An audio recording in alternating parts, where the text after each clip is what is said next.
Amados irmãos e irmãs, nós ouvimos a belíssima leitura desta sagrada liturgia e devemos ouvir, meditar esta leitura com um grande temor em Deus, com temor e tremor, como diz a palavra. Porque se é belíssima os elogios à sabedoria, nós corremos um grande risco de pensar que este elogio, nós tomando os elogios à sabedoria, para nós que somos filhos e filhas de Deus, podemos pensar que diretamente a gente vai ser a mesma coisa da sabedoria. Quem é a sabedoria? É uma pessoa. Como é o nome dela? Jesus Cristo. É a palavra eterna do Pai, como a gente cantou no Salmo. Eterna, ó Senhor, vossa palavra. É Cristo. Ele é ontem, hoje e sempre. E hoje nosso Senhor ele está numa dimensão da eternidade que nós não compreendemos, porque somente Deus pode revelar. Mas ele já começou a revelar, e a revelação ela se deu até a morte do último apóstolo. E aonde é que nosso Senhor, na palavra de hoje, revela sobre a vida eterna, sobre o seu reino? É num evangelho de hoje muito sutil. Naquele tempo, os fariseus, na verdade, perguntaram a Jesus sobre o momento em que chegaria o reino de Deus. Então, uma pergunta capciosa, né? Porque eles não entendiam que Jesus era Deus, né? Então, eles queriam pegar Nosso Senhor ali na blasfêmia, né? E ainda não era o momento. Estamos em Lucas 17, e Nosso Senhor fala que o reino de Deus não vem ostensivamente, nem se poderá dizer está aqui ou ali. O reino de Deus está entre vós. Então, amados irmãos e irmãs, primeira virtude. O que nós elogiamos da sabedoria, na palavra, sabedoria 7, tudo isto deve ser contemplado e humildemente acolhido em um espírito de adoração. E para que justamente a virtude da humildade prevaleça em nosso coração. Porque nosso Senhor falou que o reino de Deus não vem ostensiva, não vem. Eu vou ostentar o reino de Deus, né? E aí eu vou abrir uma igreja, né? E dizer que está aqui, que o reino de Deus está ali.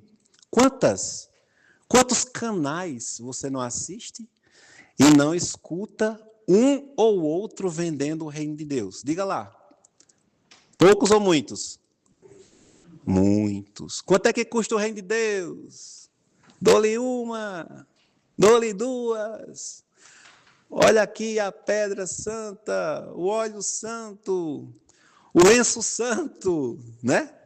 Então, tudo isso nosso Senhor já está alertando no Santo Evangelho de hoje. É mera arrogância, mera arrogância. Cuidado, diz Jesus. Dias virão em que desejareis ver, né? Um só dia do Filho do Homem, né?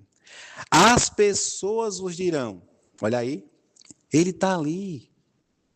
O reino de Deus está ali. Ele está aqui.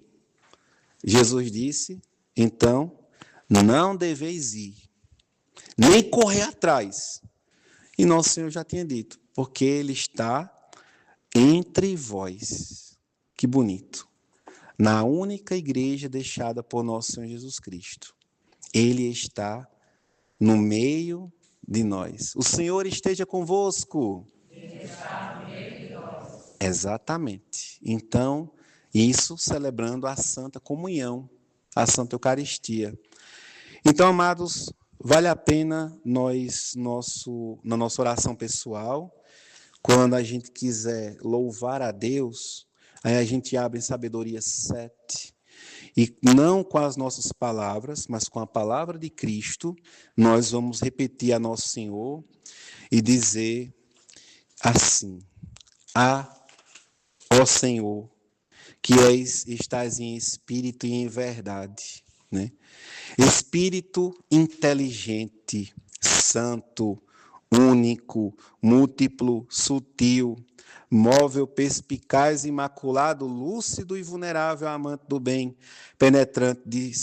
penetrante, sempre desimpedido, benfazejo, amigo dos homens, constante, seguro, sem inquietação, que tudo pode, que tudo supervisiona, que penetra todos os espíritos, os inteligentes, os puros, os mais sutis. Pois a sabedoria é mais ágil que qualquer movimento. Atravessa e penetra por causa da sua pureza. E aí nós estamos adorando a Deus, repetindo esses adjetivos. Deus precisa ser louvado, sim ou não? Ele não precisa, né? Ele é Deus.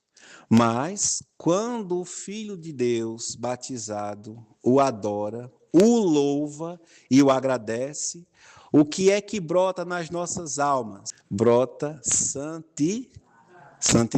E onde é que a gente diz isso? No Pai Nosso. Santificado seja o vosso, que já é santo. Mas vai ser santificado aonde? Em nossas vidas. Que bonito. Então, amados, é todo um movimento de espiritualidade para a nossa igreja, para os leigos, né, que buscam uma espiritualidade em sua vida. É todo um movimento de espiritualidade de fato, né?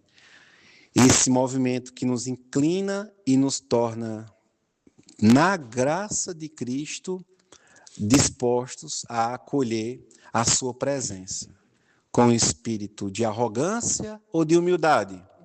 Humildade. É por isso que nosso Senhor Jesus diz que Ele está entre vós.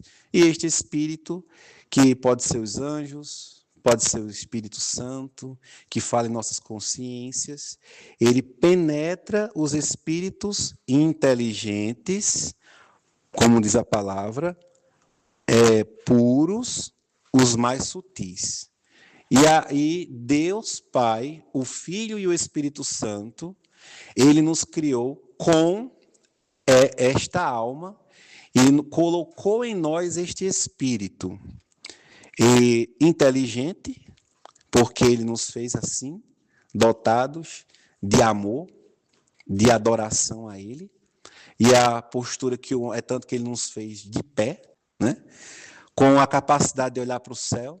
Então, Deus que nos ama, amados irmãos e irmãs, nos dotou, e isto é um bom conceito para que nós, todos os nossos fiéis, os leigos, os batizados, todos nós consagrados, tenhamos um princípio de espiritualidade em nossa vida, adorar a Deus e elogiar neste espírito de louvor, de adoração, para que Deus possa infundir ainda mais o seu espírito em nós e nos faça cada vez mais puros e cada vez mais santos.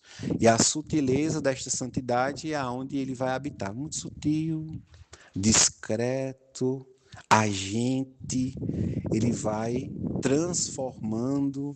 transformando-nos nele mesmo. E isso é um grande trabalho, uma grande empreitada que os pais devem aos filhos, e que o padre deve à paróquia, e que as famílias devem suas casas e familiares, e devolver isto a Deus na paróquia é uma bênção, e isso faz um povo feliz. Que Deus nos abençoe e nos conceda cada vez mais esta inclinação que devemos sempre pedir e clamar, a inclinação para o bem. Né? Nosso único pedido: Senhor, inclina meu coração para o bem. Né? O Senhor que sonda, que nos conhece. Amém? Amém. Glória ao Pai, ao Filho e ao Espírito Santo.